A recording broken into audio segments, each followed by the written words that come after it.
मेरा नाम डॉक्टर लुबना मतीन है। मैं फ़िज़ियोथेरेपिस्ट हूँ national special education centre Muzaffarabad में। और प्रीवियस 2 डेज़ में हमारे साथ मोहम्मद इरफान साहब थे। इन्होंने हमें यहाँ पर एक वर्कशॉप कंडक्ट करवाई। स्पेसिफ़िकली अगर बात करूँ तो ऑटिज़म पे इन्होंने हमें बहुत कुछ सिखाया। हमने वर्बल इनसे बहुत सीखा। साथ में हमने बच्चों में जो सिम्टम्स थे उनको कैसे हमने ट्रीट करना है, हमने वो चीज़ें उनसे सीखी। कैसे हमने बिहेवियरल मॉडिफिकेशंस करनी है बच्चों की, हमने वो सारा इनसे सिनेरियो डिस्कस किया। काफ़ी अच्छी हमारी इनके साथ वर्कशॉप रही।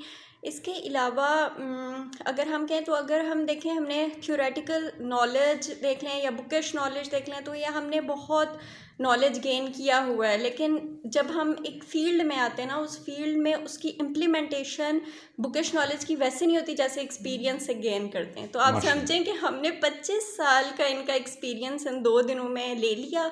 और इंशाल्लाह हम होपफुल हैं कि आइंदा हम भी अपने सेंटर में इस चीज़ को इम्प्लीमेंट करवाएंगे। और जो चीज़ें हमारे सेंटर में कम हो रही हैं या ऐसे बच्चे जिन पे हमें वर्क करना है या जो चीज़ें हमने इनसे गेन की हैं, हम कोशिश करेंगे। और इंशाल्लाह हम इन्हें इनवाइट करते हैं कि कुछ अरसे बाद फिर आप हमारे सेंटर में आएँ और फिर हमें असेस करें कि आया जो ये हमें बता कर गए क्या हम उसको फॉलो कर सके हैं या नहीं कर सके, और मज़ीद हम जो इनका नॉलेज है वो उससे फ़ायदा उठा सकें। Thank you so much sir. Thank you so much. दोबारा आप ज़रूर आइएगा इंशाल्लाह। तो ये हमारे लिए, हमारी तरफ से ओपन इन्विटेशन है, आप कभी भी आ सकते हैं।